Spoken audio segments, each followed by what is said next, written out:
देयं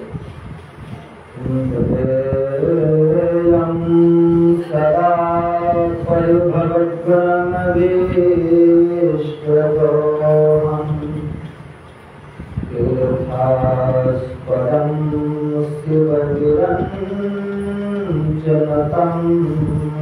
शरण्यम् मृत्युहार प्रणतपाल भवादिपोतम्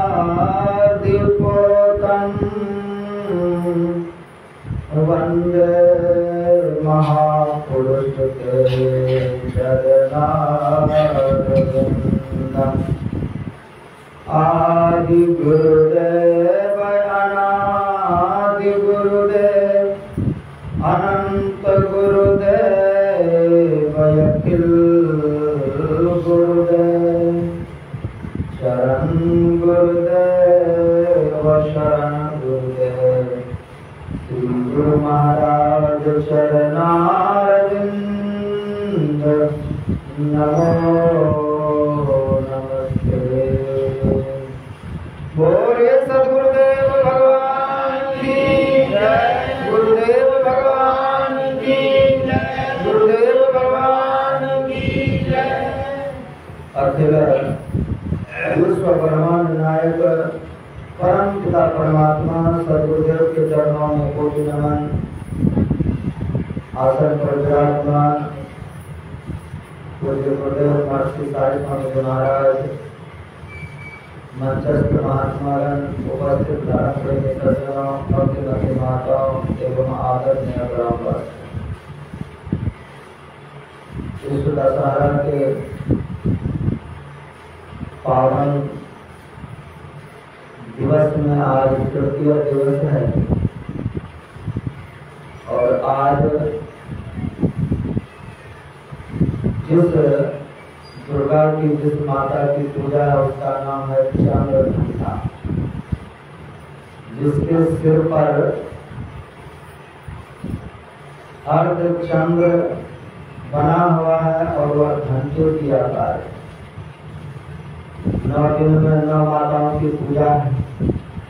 उन्हीं के अलग अलग रूपों के अलग अलग नाम हैं, अलग अलग अवस्था हैं और उन्हीं की पूजा इस शुभ अवसर पर हम लोग यह ध्यानाभ्यास और सत्संग कर रहे हैं। अभी सत्संग योग से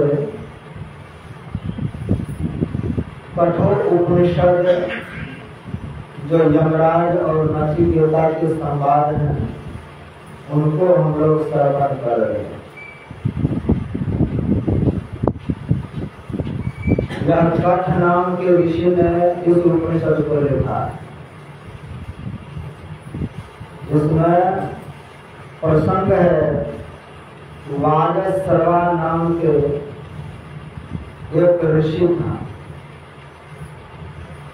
उसने जीवन भर कितना यज्ञ किया, कितना उसका यश फैला संसार में, उसका नाम है वाजश्रवा पर। वह धीरे धीरे बूढ़ा हो चला, इसलिए सोचा जीवन में अंतिम बार यज्ञ कर लेते, अंतिम यज्ञ करना चाहते। उनके पास हजारों गाय थी। बहुत सारे महात्मा को ब्राह्मण को बुला करके यज्ञ किया और यज्ञ करने के बाद जब दक्षिणा देने की बारी आई, उपनिषद में लिखा है कि ऐसी गायों को वो दान कर रहे थे जो अब अंतिम बार घास खा चुके, दोबारा वो घास नहीं खाए। जिस गायों को अंतिम बार दूध लिया गया है अब वो कभी दूध नहीं दे सकती, कभी वो बछड़ा नहीं दे सकती, सींग पूछ पकड़ करके उसको उठाना पड़ता है। जो जीवन में अब है कि आज मरे न कल मरे, ऐसी स्थिति में जो गाय थी, जब समाप्ति के बाद उसको उठाते हैं और उठा करके महात्मा के हाथ में रस्सी पकड़ा देते हैं, महाराज लीजिए दक्षिणा। और महात्मा लोग चुपचाप लेकर के चले जाते हैं कि सब दिन इसने अच्छा काम किया, ये अंतिम समय में इसका बुद्धि कैसे टूटे। ये भगवान के नाम पर, यज्ञ के नाम पर, दक्षिणा के नाम पर ये ठग क्यों रहे? किसके लिए इतना ये कुछ कर? तो मनुष्य के मन में जो सोच है, जो विचार है, उसी को इस उपनिषद में दर्शाया गया है। अभी दुर्गा पूजा है, पूजा में देखते हैं पूजा वाला वस्त्र कैसा हो, पूजा वाला वस्त्र कैसा किसी के काम आता है? पूजा वाला सुपारी, पूजा वाला खड़ौन, पूजा वाला नारियल जिसका पानी सूख चुका है, भीतर से कितने बार सड़े हुए। तो ऐसे चीज पूजा वाला, मत पूजा वाला घी जो खाने से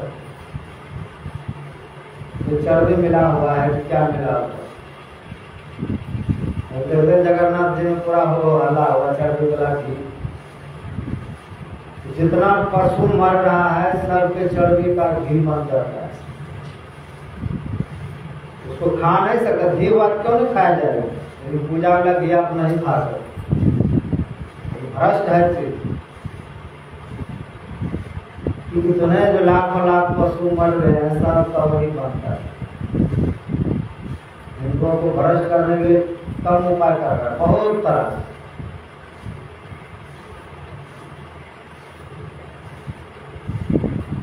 सांप को मारता है, सांप का भी तेल निकलता है, उसका भी घी के तरह ही दिखता है। सब जीव का चर्बी का घी बन जाता है, सिर्फ मनुष्य को छोड़कर। कहते हैं ऐसे चीजों को भगवान पर जो चढ़ाते हैं उसका क्या परिणाम होगा? भगवान के नाम पर जो दे देते हैं उसका क्या परिणाम होगा? उस वस्त्र से क्या होगा? उस नारियल से क्या होगा? तो कहा ये सब से कुछ होने जाने को नहीं। अभी हम लोग सुन रहे थे महाभारत में क्या कह रहा था, जिसको आत्मज्ञान नहीं है वो व्यक्ति अगर दान कर रहा है वो नाशवान। नाशवान क्यों बताए? कि आपको आत्मा के बारे में कोई ज्ञान नहीं, सत्संग भजन नहीं करते, खूब दान कर रहे, दान करेंगे फिर भी मर करके अगर कुत्ता ही बन गए तो दान का चीज से आपको फल है? कुत्ता के रूप में आप कार में घूम लेंगे, कुत्ता के रूप में बढ़िया बढ़िया खाना मिल जाएगा, सोफा पर सोने के लिए मिल जाएगा, लेकिन वो तो भोग योनि में चले गए। अगर आत्मज्ञान की ओर बढ़ रहे, इसमें कुछ भी दान करते हैं, मनुष्य शरीर में फिर आ गए, वह दान वाला चीज मनुष्य शरीर में रह करके भोग लेंगे। और सत्संग ध्यान नहीं है, आत्मज्ञान की ओर नहीं बढ़ रहे हैं, तो जितना भी दान किए हैं दूसरे योनि में जाकर के भोगेंगे, उसको पता चलेगा। तो पशु योनि में चले जाने के बाद दान वहां भी मिल जाता है, वहां भी सुख मौज करता है। कहा आत्मज्ञान की ओर बढ़ना चाहिए। आत्मज्ञान की ओर बढ़ते हुए आप जो जो सत्कर्म करेंगे सबका फल होगा, अजर अमर, सब फल देने वाला है। तो नचिकेता उस हालत में जो मरे मराए गाय को दान कर रहा था, जो अब दूध नहीं देगा, दोबारा खाएगा नहीं, बस मर ही जाएगा, महात्मा लोग ले लेकर के जा रहे, उन्हीं का बेटा नचिकेता और देखते हैं कि पिताश्री ने क्या किया, जीवन भर अच्छा कर्म करे और अंतिम समय में पिताजी का बुद्धि कहाँ खिसक के चला गया है। ऐसी चीज को दान दे रहा है जो व्यर्थ हो चला जाएगा। तो अपने पिता से कहते हैं कि पिताजी अगर बेकार की चीज ही दान करना हो तो हमें भी कर दीजिए, हम भी तो बेकार में आपके घर में, आपका कपड़ा पहनता हूँ, खाता हूँ, रहता हूँ, पैसे खर्च करता हूँ, और कोई काम तो मैं नहीं करता, तो मैं भी बेकार हूँ, हमको भी दान कर दो, अगर बेकार की चीजें दान करनी है। एक बार दो बार बोले, पिता सोचते हैं बच्चा है, बचकानी बुद्धि है, बोल रहा है, लेकिन वो बार बार रिपीट करे पिताजी हमको किसको दान करेंगे, उसको क्रोध आया और कागजात में तुमको यमराज को दान करो। ऋषि पुत्र था, ज्ञानी था, साधन संपन्न थे और चल पड़े। पिता ने दान दे दिया और चल पड़े वहां से। तो चलते चलते कहते पृथ्वी से 99,000 योजन नीचे संयमनी हुई, जहां पर सूर्य देव का पुत्र यमराज कौन है? सूर्य देव का बेटा है, सूर्य पुत्र यमराज, और सूर्य की बेटी यमुना थी। यमुना और यमराज दोनों भाई बहन, जो दिल्ली और मथुरा में बहता था। तो यमुना महारानी जो है वो सूर्य देव के पुत्री हैं। तो यमराज वहां रहते हैं और यमराज के घर पर ये नचिकेता पहुंच गए। और जब पहुंच जाते हैं तो यमराज तो थे नहीं यमलोक में। जब कोई जीव यम के दूत से नहीं आ पाते तो वहां यमराज को प्रकट होना पड़े। जिस जीव को यम के दूत नहीं पकड़ पाते, ऐसे जीव को लाने के लिए यमराज को स्वयं जाना पड़ता है। यमराज 3 दिन तक घर पर नहीं आए। यमराज की पत्नी नचिकेता को बार बार कहते हैं कुछ खा लो, कुछ पी लो। कहा हम सिर्फ यमराज से मिलेंगे, यहाँ कुछ खाने पीने नहीं आए। दरवाजे पर जाकर के सीढ़ी पर बैठ गया, 3 दिन तक भूखे प्यासे। यमराज जब आए तो उनकी पत्नी कहते हैं देखिए, कोई भी जीव संसार में मरना नहीं चाहता है, और मर भी जाए तो कोई भी जीव यमलोक आना नहीं चाहता। आप उसको पकड़ धकड़ के कितना मजबूती से खींच खाच करके लाते हैं। कोई जाना चाहता है यमलोक? ये बालक कैसा है, बिना बुलाए, बिना समय के, बिना तिथि के आ गए हैं। इसलिए महाराज ये आपका अतिथि है और ये अतिथि की सेवा करनी चाहिए। अतिथि देवो भव, ये देवता के तुल्य हैं जो अपने मर्जी से यहाँ पर आ गए, इसलिए आप उनकी सेवा कीजिए। यमराज गए और कहते हैं हे नचिकेता, तुम यहाँ किस लिए आए हो? यहाँ तो मृत प्राणी आता है। कहा मेरे पिताजी ने हमें दान कर दिया है आपको, इसलिए हमको अब यहीं रहना है। कहा जीवित मनुष्य को हम यमलोक में नहीं रखते, यहाँ तो सिर्फ प्राण को दंड दिया जाता है। इस शरीर को पृथ्वी पर छोड़ना पड़ता है, इसलिए तुम्हारा अभी समय नहीं हुआ है। बिना समय के हम यहाँ नहीं रख सकते। ये साधारण जेल ही है, आप जेल में जाकर के क्या हमको यहाँ बंद कर दीजिए, नहीं रखेगा। तो जेलर को जवाब दे। और अगर आपका समय हो जाए तो 1 मिनट भी देर किए बिना जेल से आपको बाहर कर, समय पर रोकेगा नहीं, बिना समय का आपको रखेगा नहीं जेल में। यमराज कहते हैं तुम्हारा समय है ही नहीं, इसलिए हम यहाँ नहीं रखेंगे, तुम लौट करके चले जाओ। काम में लौट के नहीं जाओ। यमराज कहते हैं तुम 3 दिन रहे हो, मेरा अतिथि हो, बिना खाए पिए रहे हो, इसलिए मैं 3 वरदान दूंगा। वह वरदान लो और वापस चलो। का जो आपकी इच्छा हो। का पहला वरदान मांगो, का मेरे पिताजी क्रोध में आपको दान कर दिया है, उसका क्रोध शांत हो जाए, वो भूल जाए कि हमने इसको दान किया और पहले से भी ज्यादा प्रेम करे। जाओ ऐसा ही होगा। तब दूसरा वरदान, कि समस्त शास्त्रों का, वेद पुराणों का हमको अपने आप ज्ञान हो जाए, वो भी हो जाए। तब तीसरा वरदान, तब तीसरे में बताइए कि यह आत्मा क्या है। मरने के बाद शरीर के साथ आत्मा भी मर जाता है, कुछ बचता भी। मैं आत्मा के बारे में जानना चाहता हूँ, इसको कैसे जाना जाए। तब यमराज पीछे हटा, कहा तुमको जो लेना हो ले लो, लेकिन आत्मज्ञान के बारे में मत हमसे। तुमको हो तो अभी मैं तुमको स्वर्ग भेज दूं, तुमको हो तो तुम्हारा 1000 वर्ष का आयु कर, तुमको हो तो उस धरती का राजा बना, तुमको हो तो जिस अप्सरा से हो तुम्हारा विवाह करा। मतलब दुनिया में जो भी लोभ होता है, यमराज ने सब तरह का लोभ लालच दिया कि तुम ये प्रश्न मत पूछो। भगवान श्री कृष्ण जब अर्जुन को गीता में समझा रहे हैं, तो अर्जुन कहते हैं कि मैं स्वर्ग के राज को भी ठुकरा दूंगा,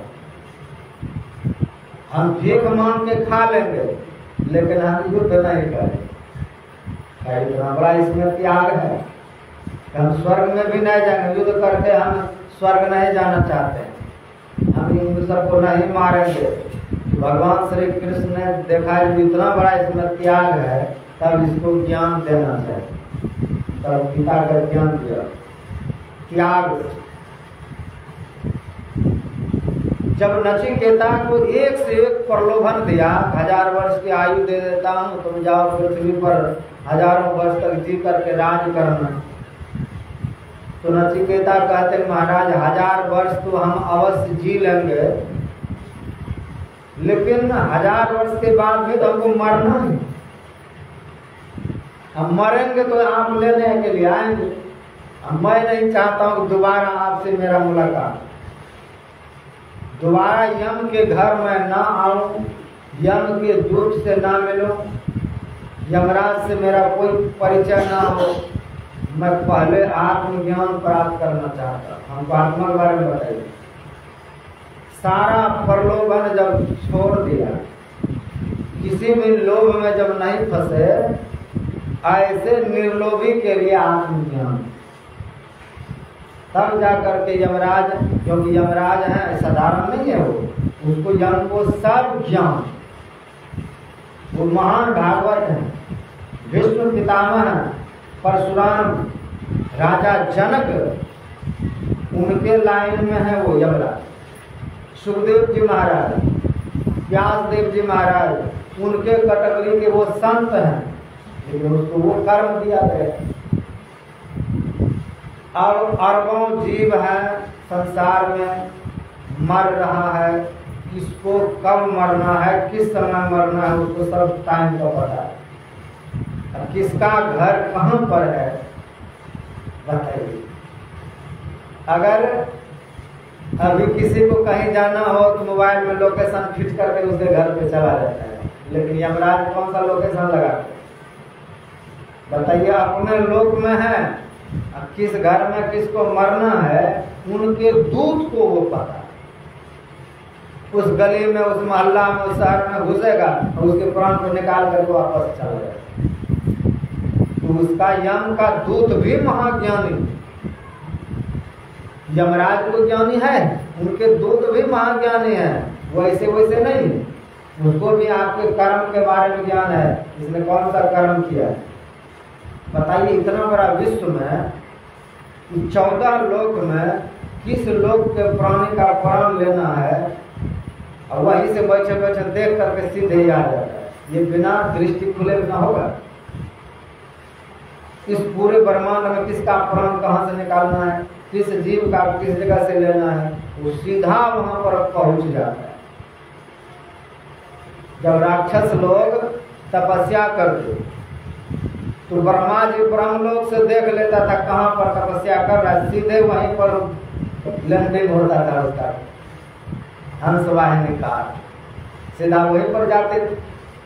तो इन सबको अपना दृष्टि है, 14 लोग को वहीं से देख लेता है। भगवान विष्णु वहीं से बैठे बैठे देख लेता है। ध्यान अवस्थित तदगतेन मनसा, सदैव वो ध्यान में रहते हैं और शेष शैया पर सोए रहते हैं। किसको आहार कहाँ पहुंचाना है तो सब काम वहीं से सोए सोए कर लेते हैं, क्योंकि ध्यान में वो स्थिर रहते हैं। यमराज भी महाज्ञानियों के लायक हैं। तब नचिकेता जब सब तरह के प्रलोभन को ठुकरा दिए कि हमको कुछ भी नहीं चाहिए, मैं सिर्फ आत्मज्ञान देने के लिए आया, तब यमराज तैयार। तब क्या कहते हैं, और शरीरम, हे नचिकेता, यह जो शरीर है, इस शरीर में जो बिना शरीर के,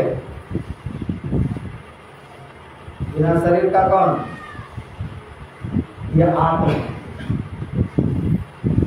इस शरीर में जो बिना शरीर वाले उस आत्मा को कोई जान लेता है, जो मरने वाला शरीर के भीतर में नहीं मरने वाले तत्व को खोज लेता है, उसका शोक मिट जाता है। हम संसार में परिवार में है, कोई न कोई रोज मरता है, किसी न किसी से रोज बिछो होता है, धन हो संपत्ति हो कुछ भी अगर आपका मिट जाएगा तो आपको शोक बहुत होता है। कोई मर जाए चाहे तो धन ही हरण हो जाए, कोई परिवार में संबंधी में, तो शोक होता है हृदय में का। ये शोक संसार में कभी मिटने वाला नहीं का। जब तक आत्मा को नहीं जान लेंगे तब तक ये शोक मिटेगा नहीं, क्योंकि ब्रह्मा जी संसार का सृजन करते रहते हैं। अब भगवान शिव यमराज ये दिन रात उसको मारते रहते हैं, तो ब्रह्मा जी को उन्होंने फुर्सत होता कर, तो वो बना रहा है और उसके बनाए चीज को यमराज मिटा रहे हैं। भगवान शंकर अंतिम में महाप्रलय में अपने तीसरे दृष्टि से संसार को जलाकर राख कर देते हैं। तो ब्रह्मा को दुख नहीं होता है, जब वो ज्ञानी है। तो हम संसार में जो बनाए हैं, जिनसे हमारा मोह है, घर ही बनाए और टूट जाए तो हम बहुत दुखी हो जाए। किसी को मित्र ही बनाए वो रूठ जाए तो हमको हृदय में बहुत दुख हो, शोक होगा। लेकिन जिसको ज्ञान हो जाएगा उसको शोक नहीं जाता है, उसके हृदय में शोक नहीं रहता है, क्योंकि जिसने इस आत्मा को जान लिया, शरीर में जो शरीर रहित है, इस विनशने वाले शरीर में जो नहीं मरने वाला आत्मा है का, इसको जो जान लिया उसका काम हो गया, उसको शोक कभी सताएगा। का ये कौन जान सकता है, कौन जानेगा इस आत्मा?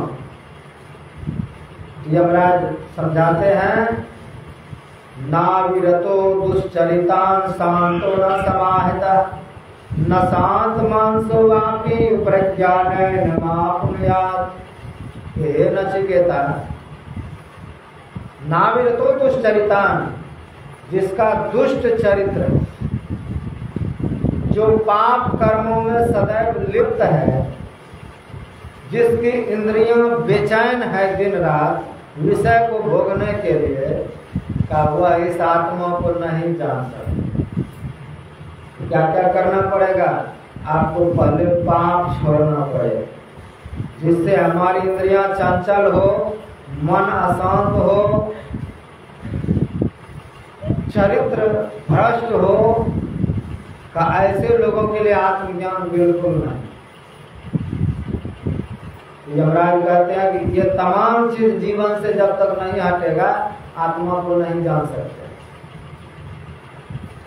हम अपने जीवन में अगर पापों को न त्यागें, अपने इंद्रियों को अगर स्थिर न कर पाए, हमारे पास 10 इंद्रियां, 5 कर्म इंद्रियां और 5 ज्ञान इंद्रियां, 4 अंतःकरण इंद्रियां। इन तमाम इंद्रियों को हम कैसे स्थिर करें, किस तरह से स्थिर करें? तो हमारे पास 14 इंद्रियां, तो 14 इंद्रियों में आपके पास 5 जो ज्ञान इंद्रियां है और 5 कर्म इंद्रियां है। ये दोनों इंद्रियां 5 तत्व से बना, मिट्टी, जल, वायु, अग्नि, आकाश। तो अग्नि तत्व जो है, अग्नि तत्व से हमारा आपका आंख बना है, अग्नि। इसीलिए आंख तो रूप प्यारा है। तो अग्नि तत्व से हमारा आंख बना है, यह है ज्ञान इंद्रियां। और अग्नि तत्व से हमारा पैर, पैर रूपी कर्म इंद्रियां बना है। इसलिए आंख का सहयोगी पैर होता है, आंख का सहयोगी पैर है। वृक्ष में हमने फल देखा है, तो आंख तो फल नहीं खाएगी, आंख फल को तोड़ भी नहीं सकता, वो ना वहां तक जा सकता, यहाँ से देख सकते हो। तो पैर इसको वहां पर लेकर के जाए। अगर आंख हमारा बंद है तो पैर किस लिए जाएगा पेड़ के पास?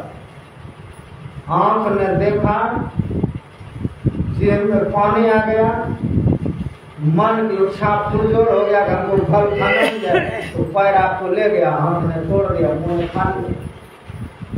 तो आंख जिस चीज को देख लेता है वहां तक ले जाता है पैर। जिसका आंख संयमित है उसका पैर अपने मर्जी से जाएगा। ये एक इंद्रियां को जैसे आप समेटेंगे, दूसरा अपने आप शांत हो जाएगा। ये गुरुदेव क्या कहते हैं? त्रय बंद देकर सुनो सुनो नहीं, तीनों को बंद रखिए, आंख को भी, कान को भी, मुंह को। तो जिसका आंख संयमित है, आंख किसी को निहारने के लिए नहीं तैयार है, जिसका आंख रूपी इंद्रियां शांत है, अशांत नहीं है, जिसका आंख पर पुरुष पर स्त्री को निहारने के लिए नहीं तैयार, उसकी इंद्रियां बेचैन क्यों हो? तो आंख जिसका बंद है, आंख जिसका गुरु महाराज के स्वरूप को जानना चाहते हैं, जिसकी आंख सदैव गुरु मूर्ति में लगा हुआ है, गुरु मूर्ति तो भीतर में है, भीतर की ओर वो अंतर्मुखी बन के रहेगा। अब बाहर में अगर आंख व्याकुल है किसी चीज को पाने और देखने के लिए, ये पैर आपको शांति से नहीं रहने देगा। देखती आंख है लेकिन पैर दौड़ता है उसको पाने। तो एक इंद्रिया अगर शांत हुई तो दूसरा अपने आप शांत हो जाए। तो पहला आंख है, दूसरे नंबर में कान। एक को समेटेंगे दूसरा अपने आप सिमट जाए। तो कान का काम है श्रवण, सुनना, जो भी शब्द है। शंकराचार्य जी महाराज कहते हैं श्राव्यम सदा किम, क्या सुनना चाहिए? का गुरु वेद वाक्यम, कान से गुरु और वेद का वचन ही सुनना चाहिए। तो जो अपने कान से दिन रात निंदा चुगली सुन रहा है, तो निंदा चुगली तो सुनेगा, तो इसका परिणाम क्या होगा? हमारी ज्ञान इंद्रियां कान है और कर्म इंद्रियां मुख है। ये मुख और कान एक ही तत्व से बना है, आकाश तत्व। इसीलिए कान से हम लोग जो चीज सुन लेते हैं मुंह से बोल लेते हैं, कान में जो चीज डाल देंगे मुंह से निकल जाता है। ऐसा कैसा तो आ है? एक इंद्रियों को देंगे तो दूसरा अपने आप पकड़ ले।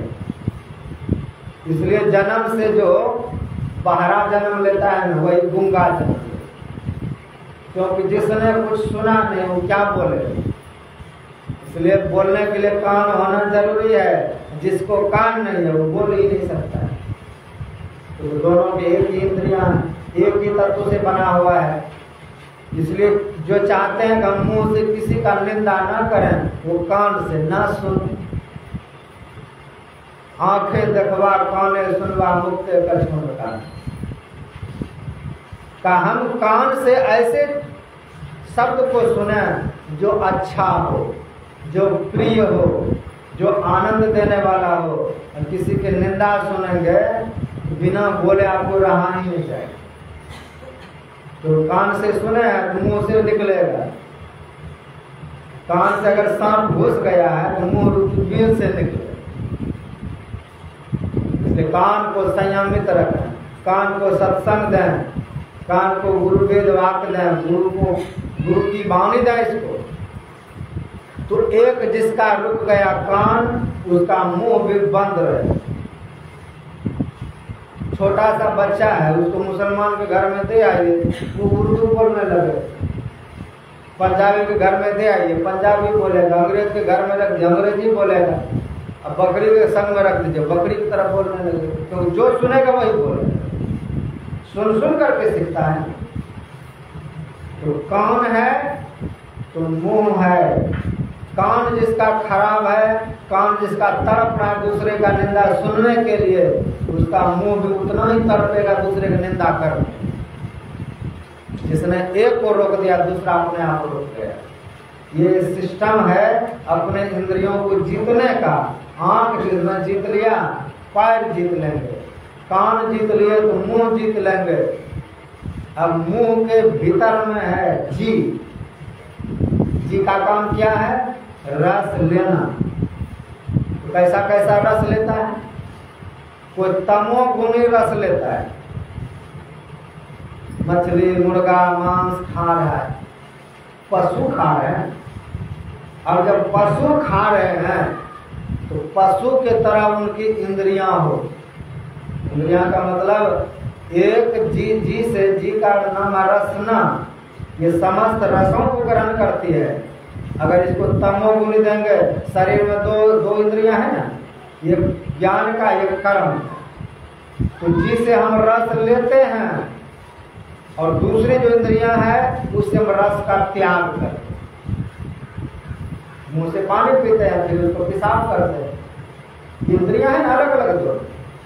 तो जी से हम अगर तमोगुणी रस लेंगे, तमोगुणी पशु खाएंगे, तो पशु के तरह हमारी इंद्रियां हो जाएगी। आज के समय में इतना बलात्कार दुष्कर्म क्यों हो रहा है? तो पशु खा रहा है। जो जितना पशु खाएगा वो उतना पशु की तरह करेगा संसार। उसमें वैसा पशु वाला स्वभाव हो जाए। पशु का स्वभाव क्या? बकरी बच्चा जन्म देता है, वो भी माँ को समझती है कि मेरी माँ। गाय भैंस बच्चा देती है, वो भी समझता है कि मेरी माँ है। कब तक? जब तक दूध पीने की आदत लगी, तब तक बछड़ा माँ के लिए जिकरता, गैया भी अपने बछड़े के लिए जिकरता। लेकिन धीरे धीरे जब वो बड़ा हो जाता है तो माँ को माँ और बहन को बहन समझता है। उसके लिए माँ बहन सब एक समान हो जाता है। क्या पराया क्या अपना। पशु है वो। उन पशुओं को जो खाएगा, पशु स्वभाव वाले जो लोग होंगे, उसके भीतर में भी कोई माँ बहन नहीं है संसार। वो पशु है। पशु खाया, पशु के समान हो गया। पशु की तरह वो परिवार में विचरण कर रहा है। उसको ना माँ दिखता, ना बहन दिखता, ना कोई और दिखता है, ना चाची दिखता, ना मामी दिखता, सब एक समान। ये पशुता कहाँ से आई? जब उसने पशु खाया। तो बड़े होने पर ये पशु अपने माँ बाप को जैसे भूल जाते हैं, ऐसे आजकल के लोग होते जा रहे। बड़ा हुआ, कमाने खाने लगा, तो अपने माँ बाप को भूल गए, उनसे कोई मतलब नहीं रह गया। भगवान शिव कहते हैं, माँ नहीं मातु पिता नहीं देवा, साधुन सन करवा सेवा, जिनके यहाँ आचरण भवाने ते जानो निश्चर संक्रांति। का वो निशाचर है, राक्षस है, असुर है, मनुष्य शरीर में रहते हैं। क्योंकि मनुष्य शरीर में है, जानवर को खा रहा है, जानवर वाला स्वभाव हो गया। कौन माँ, कौन बाप, कौन भाई, कौन भतीजा, सब के प्रति स्वार्थ भाव से हो गया। ये पशुता आती है पशु खाने से, पशु स्वभाव उपजने से। क्योंकि हम सब जीव अन्य अन्य जन्मों में कई जन्मों में हम लोग तरह तरह के जीव जंतुओं में रहे। गुरु महाराज कहते हैं, पशु, पक्षी, कृमि आदिक योनिन में घर में बहुबार। गुरु महाराज भी भर में है,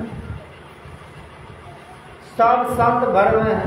भगवान बुद्ध भी कई बार कितने कितने जानवरों के साथ रहे हैं, अलग अलग पेड़ पौधे में रहे हैं। भगवान बुद्ध एक बार हाथी के शरीर में, एक बगलों के शरीर में, एक बंदर के शरीर में।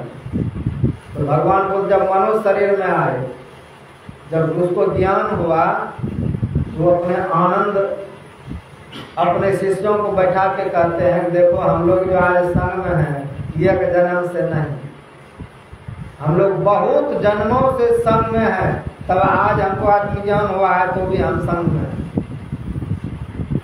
कब प्रभु हमको पता ही नहीं चल रहा है कि हम लोग सब दिन से संग में हैं। एक बार मैं हाथी के शरीर में, एक बंदर के शरीर में, एक बगड़ों के शरीर का, तीनों एक ही वन में रहते थे। तीनों में बहुत प्रेम था आपस में। एक दिन तीनों ने विचार किया, अगर हम लोगों को पता चल जाता कि इन तीनों में बड़े कौन हैं, हम उसको प्रणाम करते, हम उसको आदर सम्मान देते। तीनों ने विचार, तो जिस बरगद पेड़ के नीचे वो सब रहते थे, बंदर उस पेड़ पर उछल कूद करता था, वहीं पर बगड़ू रह करके उसका फल खाता, हाथी वहीं पर घूमते रहता। हाथी पर कभी बंदर चढ़ जाए, कभी बगड़ू चढ़ जाए, सब मस्तिष्क घूमता। तो बंदर कहते हैं कि जब यहाँ इस पेड़ में 3 पत्ता था, तब हम यहाँ इस पेड़ को देखे। हाथी कहते हैं मैं यहाँ तब आया था जब मेरे पेट के बराबर ये पेड़। और बगड़ू कहते हैं कि मैं कहीं पर फल खाया था, यहाँ पर विष्टा किया था, तब ये पेड़ उत्पन्न। सबसे बड़ा बगड़ू। वो आपस में विचार करते हैं कि हम लोग बहुत जन्म से संग, तो बहुत जन्म, कभी कुत्ता बने, कभी गधा बने, मनुष्य शरीर में है। अगर सत्संग भजन नहीं करेंगे तो वही उच्च संस्कार नीच संस्कार जग जाता है। कभी लोग कुत्ता की तरह आपस में लड़ते हैं, कभी गधा की तरह हो जाते हैं, कभी भेड़िया की तरह, कभी सियार की तरह चतुराई करते हैं। का इस शरीर में सब संस्कार भरा पड़ा है, पापों के संस्कार। गुरु महाराज के जो पापों का संस्कार है अन्य पिछले जन्मों का, वो सब शरीर में है। अगर पुण्य का संस्कार नहीं जगाएंगे वो कुत्ता वाला संस्कार जग जाए। मनुष्य शरीर में है, कुत्ता को जो खाना चाहिए वो मनुष्य खा रहा है, जब उसका संस्कार अभी जगा हुआ है। जब उसका अच्छा संस्कार जगेगा तो उससे घृणा कर लेंगे। तो जितने जीव हैं संसार में, हम लोग सब शरीरों में घूम घूम करके आए। तो जब जैसा होगा वैसा संस्कार आप में जग जाएगा। कभी व्यक्ति बहुत पुण्यात्मा होता है, खूब दान करेगा, और तुरंत उसका स्वभाव जब चेंज होगा तो 1 रुपया देने के लिए नहीं चाहे, चेंज हो गया स्वभाव। तुरंत तमोगुण से रजोगुण हो गया, रजोगुण से सतोगुण हो गया। तो हम जैसा भोजन करेंगे, जैसा रस देंगे अपने जिह्वा को, उस तरह की हमारी इंद्रियां होगी, उस तरह से भोगवती इंद्रियां हो जाएगी, योग नहीं होने देगा। तो तमोगुणी आहार करने वाले की इंद्रियां उसी पशु के भांति तमोगुणी हो जाते हैं। मुर्गा मांस बकरा लोग क्यों खाते हैं? तमोगुणी बनने के लिए, विषय को उपभोग करने के लिए, क्योंकि वो जीव ही वैसे ऐसे कामी जीवों को खाएंगे, कामी बने रहते हैं। फिर वो चाहेंगे कि राम मिल जाए, राम का भजन हो, तो नहीं होगा। जैसा जीव खाएंगे वैसा स्वभाव होगा। तो हमारा जी जो है इसको तमोगुण देंगे कि इंद्रियां तमोगुणी हो, पशु की तरह बेलगाम हो जाए, जहां मर्जी तहां से गलत कर्म हो जाए, नहीं रोक पाएंगे। अगर हम इसको रजोगुणी बनाएंगे, गुणी होगा। अगर हम इसको सतोगुणी हार देंगे तो सतोगुणी में सत्संग सुनने का मन करता है, ध्यान करने का मन करता है, सदग्रंथ पढ़ने का मन करता है। जब सतोगुणी होगा तभी आप भजन कर पाएंगे। रजोगुणी होगा तो मन करेगा क्या से क्या खाएं, अच्छा से रहें, कैसा सुंदर वस्त्र पहने, अपने शरीर को सजा करके रखें, उसी में आपका जीवन जाए। हम बस राजा की तरह राजसी भोग विलास में पड़ेगा। तमोगुणी पशुओं की तरह लिप्त रहें। ये तीनों गुण आप में भोजन के आधार पर बनता है। भगवान श्री कृष्ण कहते हैं ऊर्ध्वं गच्छति सत्वस्थः। ऊंचे की ओर बढ़ना चाहते हैं, ऊंचाई को छूना चाहते हैं तो आपको सतोगुणी बनना पड़ेगा, सतोगुणी आहार लेना पड़ेगा, सतोगुणी वचन बोलना पड़ेगा, सतोगुणी देखना पड़ेगा, सतोगुणी सुनना पड़ेगा, सतोगुणी कमाना पड़ेगा, सतोगुणी दान करना पड़ेगा। ऐसा नहीं कि उधर से बहुत नोच भमोर लिया इधर आकर दान कर, वो तमोगुणी हो, तमोगुणी दान भी होता है। तो आपका सतोगुणी सब होगा तब सतोगुणी फल होगा, सतोगुणी दान होगा तो सतोगुणी उसका फल मिलेगा, तमोगुणी दान करेंगे तो तमोगुणी आपको फल मिलेगा। तो भगवान कृष्ण कहते हैं ऊर्ध्वं गच्छति सत्वस्थः। जो सतोगुण में रहता है वही ऊपर की ओर उठता है। ध्यान क्या है? ये ऊपर की ओर उठना। हम लोग नीचे की ओर जा रहे हैं, अब कहाँ से गिरे हैं? तू उतर पर्योत्तम माही। कहाँ से? निःशब्द से। हम तम में आ गए हैं, प्रकाश को भी छोड़ दिए, शब्द को भी छोड़ दिए, और फिर वहीं पर लौट करके जा। यहाँ करके मोटा हो गए तो कैसे जाएंगे? पहले जैसा फिर बनना पड़ेगा। पहले जैसे सूक्ष्म बनेंगे, धीरे धीरे आपको ऊपर उठना है। इसीलिए अपने जीवन में इस चीज को समझिए कि हमको धीरे धीरे सतोगुणी बन करके ऊपर उठना है। रजोगुणी बनेंगे तो संसार में जीने का मन करेगा। तमोगुणी ऊर्ध्वं गच्छति सत्वस्थः मध्ये तिष्ठन्ति राजसाः अधः गच्छन्ति तामसः। ऐसी स्थिति में अगर मरण हो जाए तमोगुणी में रहते हुए तो धरती के नीचे जितने जीव रहते हैं उनमें आपका प्राण चला जाए। इसलिए ना तमोगुणी खाएंगे, न तमोगुणी स्वभाव में जिएंगे, ना तमोगुणी हमारा विचार होगा, ना तमोगुणी में मरेंगे। इसलिए सतोगुणी बना के रखिए। सतोगुणी शांतिदायक है, भजनदायक है, ये जाप करवाने लायक है। लेकिन सतोगुणी ये तीन गुण का स्वभाव है कि हरदम ये एक नहीं रहता। गोस्वामी जी लिखते हैं तामस अधिक रजोगुण थोड़ा, कलयुग प्रभाव विरोध चहुआ। कलयुग में क्या है? तमोगुणी लोग ज्यादा हो गए, बात बात पर लड़ाई झगड़ा कर लेते। तो तामस अधिक रजोगुण थोड़ा, कलयुग प्रभाव विरोध चहुआ। आपस में विरोध क्यों होता है एक दूसरे का? तो हम लोग तमोगुणी प्राणी होते जा रहे हैं, तमोगुणी ज्यादा बढ़ते जा रहे हैं, रजोगुणी थोड़ा है, और सात्विक विचार तो कभी कभी आता है। इसलिए नारदावती ने क्या कहा कि सतत आपको क्या बने रहना है? सतत हरदम धर्म विचार आपको बना करके रखना है। अगर आप सतत नहीं धार्मिक हैं, सतत नहीं भजनिक है, हम लोग सत्संग में आते हैं बिल्कुल सीधा बने रहते हैं, यहाँ से जाते हैं सीधापन खो जाता है, पता है?